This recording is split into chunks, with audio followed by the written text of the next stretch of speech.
I was the victim of this twice.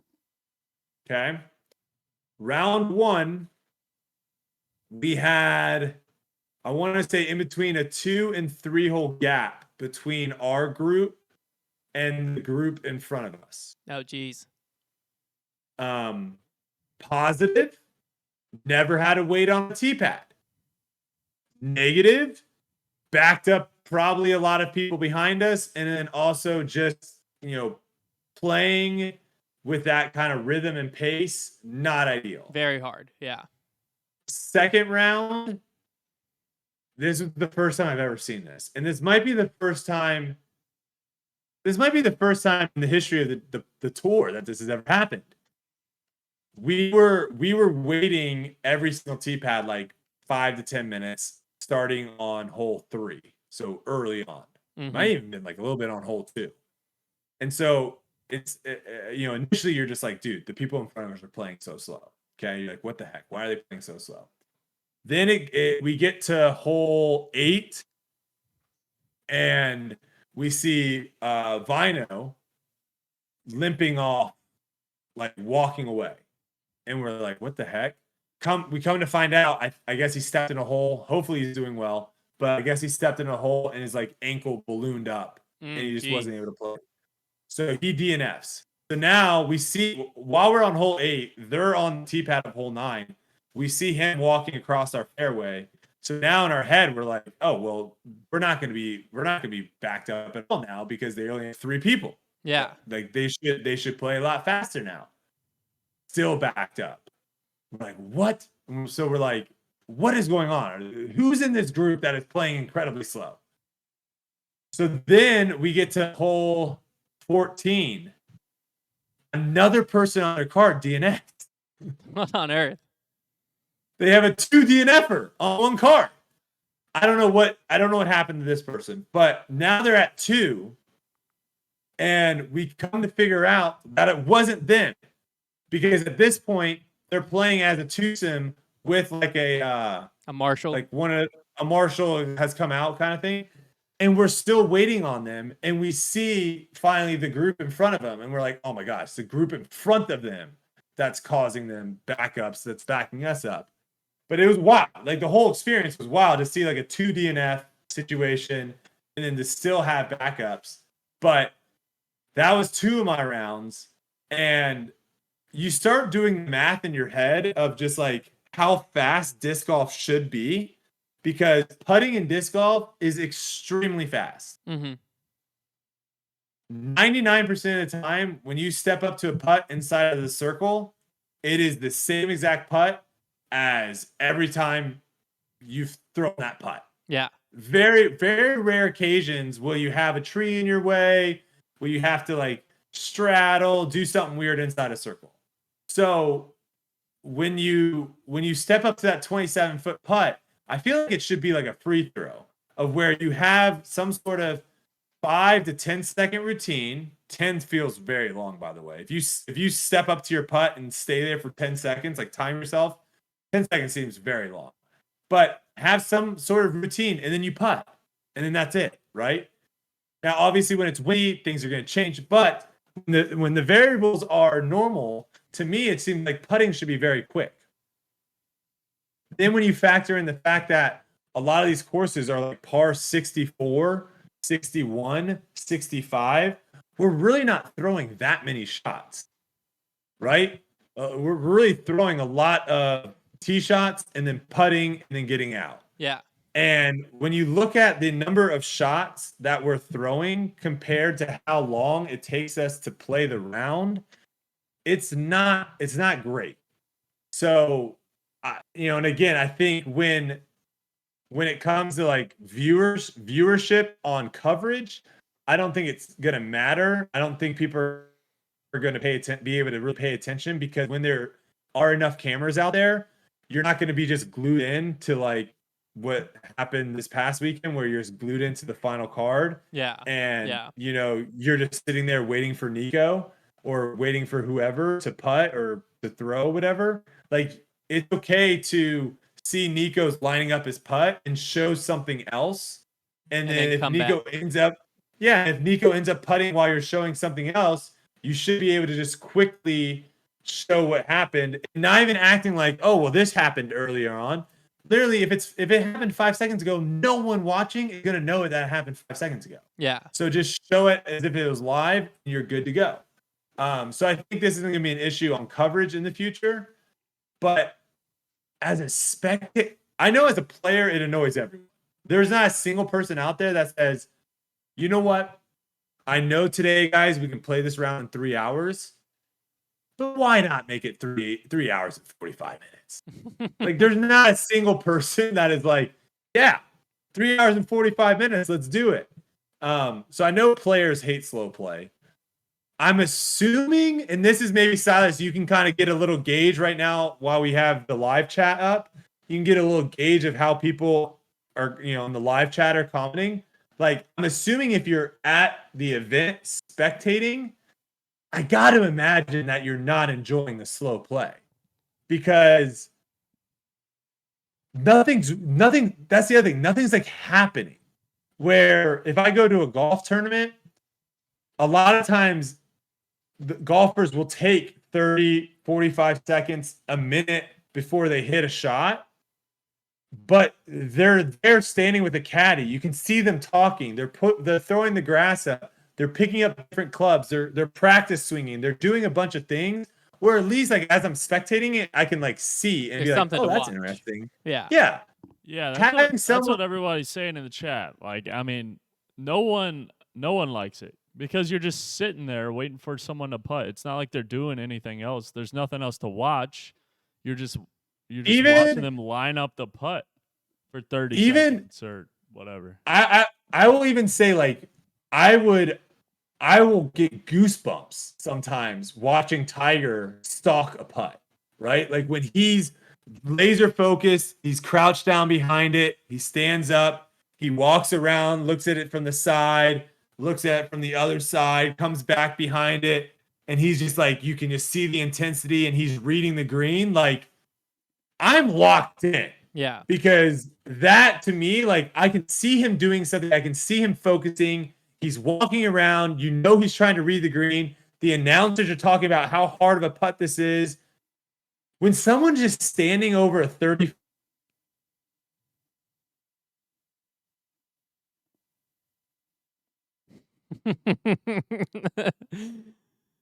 For our listeners, I was literally just pump faking. There's nothing there. And I think too, like, I'm again, there are so many shots in disc golf that are just the same exact shot. If I step up to a shot, I range find the basket, I'm 200 feet in a wide open field, nothing in my way. Like, I should be able to execute that shot in the next 15 seconds. So I think that is where it's weird, and then also there's other times too, like I played with someone that there was just a lot of time wasted where it's like, if you're third on the tee, right? If you're third on the tee, you should be figuring out what you're doing while the first two guys are going. Not once the second guy is off. Now you're like, oh, it's me. And you're like, oh, and you're like getting up and you're like, oh, I gotta drop my hands and like, how far is it? Like, what are we doing? So there's like so much wasted time that can be had. And also, if you are a slow player out there, the last thing people want to see is you be the last person off the tee pad and like 50 feet behind the people you're playing with, and just like sauntering up the fairway. I don't know.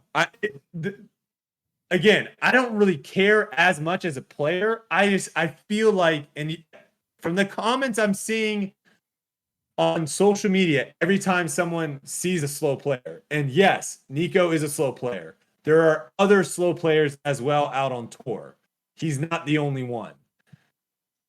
And I feel like until something is done, I think it's going to be an issue because you're just going to get more and more people to play slow. Yeah. Because I mean, realistically, like for some players, that's an advantage. I was Oh, gonna say, 100%. do you think that's intentional? Do you think he's doing that on purpose? No. Nico knows. Nico, I've talked to Nico. Nico knows that he doesn't play fast, and it's something that he doesn't like. I know that for a fact. It's not like he enjoys playing slow. So I don't know what it is with him. Gandon Burr is another person that I talked about last year as someone that plays slow. He also got criticized multiple times when he was featured on, I believe, like Waco, when he was featured on Waco live coverage. People were talking about him playing slow, and he saw that, and that was, I think he even made a post on social media talking about how he's worked on playing quicker, putting faster, doing all those things. Yeah. Yeah, like you were saying too, with the slow play, I think that it's partially when it's happening on every shot that it becomes an issue, because like if it's a big moment and a player who normally is taking 10, 15 seconds on a putt takes 30 because the wind's up and they're like drying their hand off and you can see they're focused. Or they're second guessing themselves because of the pressure. And you can feel the moment. That's one thing. I don't normally, you don't see complaints because that 30 seconds goes by fast because you're focused with the player.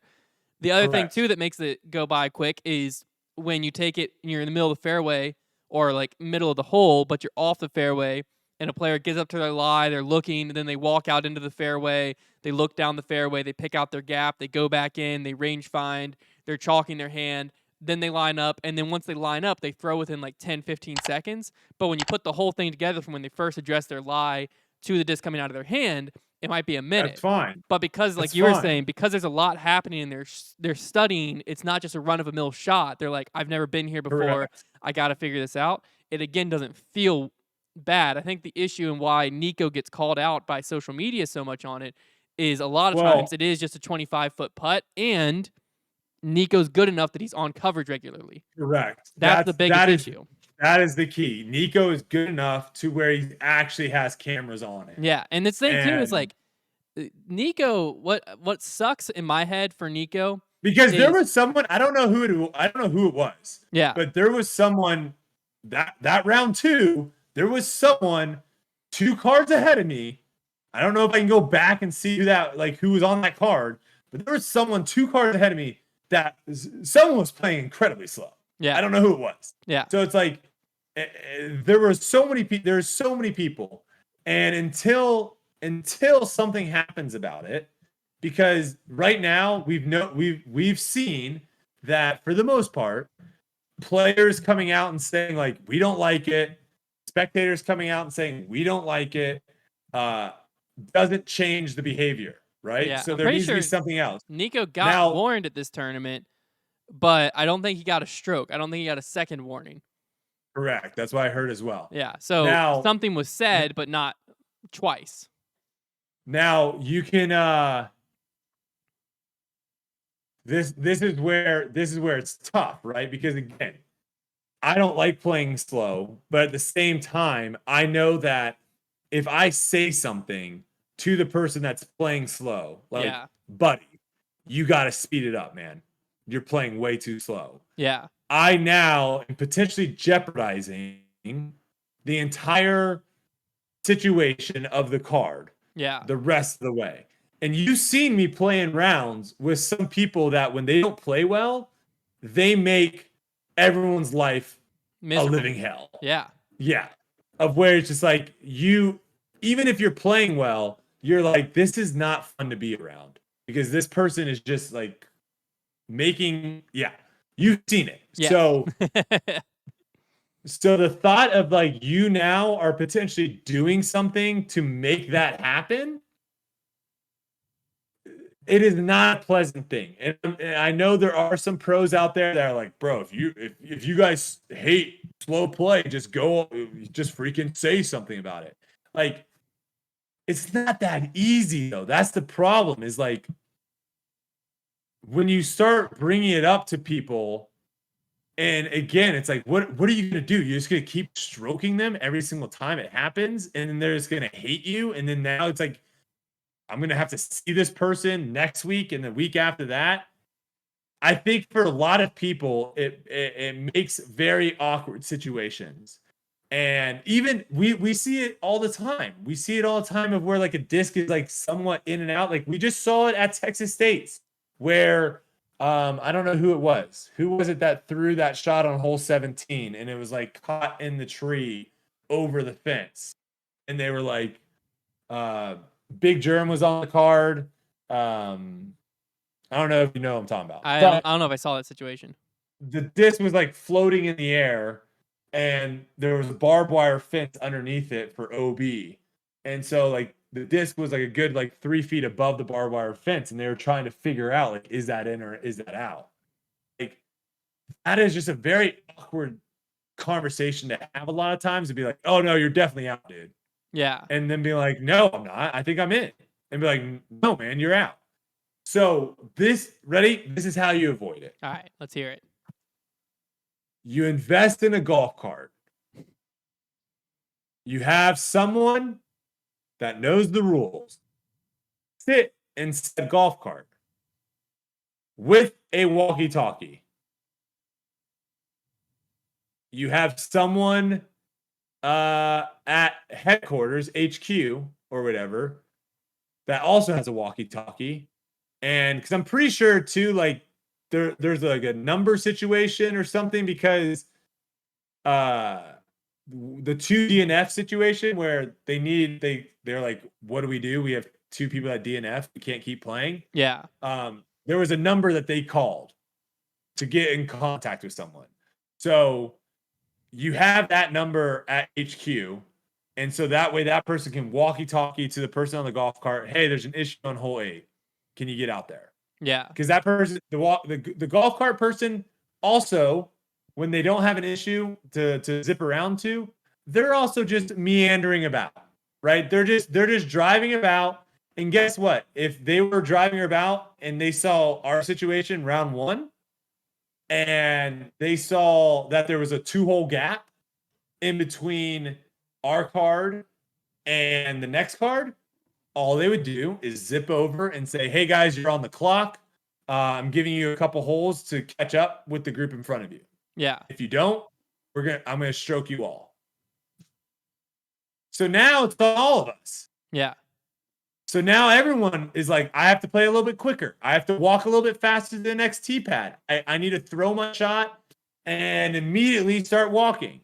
And that's how you solve it. You solve it with just having a golf cart and a Marshall, and 90% of these courses, you can zip around real quick in a golf cart and get from hole to hole, no problem. The wooded courses, that might be a little bit trickier. Then you just get a one wheel, ride the trails. You get a one-wheeler, that could work. Boom. You But get yeah, Connor I out think there. Connor just gets on his one wheel and he just cruises around the course. there It's a you go. win-win. He's having a great time. The players have someone to talk to.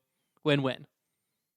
But I think we've seen it enough times where pros are just not interested. That conversation is just such a, like, it's one thing to call a disc in or out. It's another thing to call like, hey man, you're in circle 1, you can't step putt here. Like, it's another thing to say like, yo man, you're playing slow. You need to play faster. Yeah, it's one thing when you're judging like a disc or a lie or something like that versus when you're judging how a player is actually playing the event. It's the same thing. You never want to be the person of where like everyone sees a disc travel and then they lose it behind a tree, right? And so you don't see it land and you get up there to try to look for it. No one wants to be that guy as soon as you start looking for it, being like, all right, you're on the clock, 3 minutes has started. Yeah. No one wants to be that guy.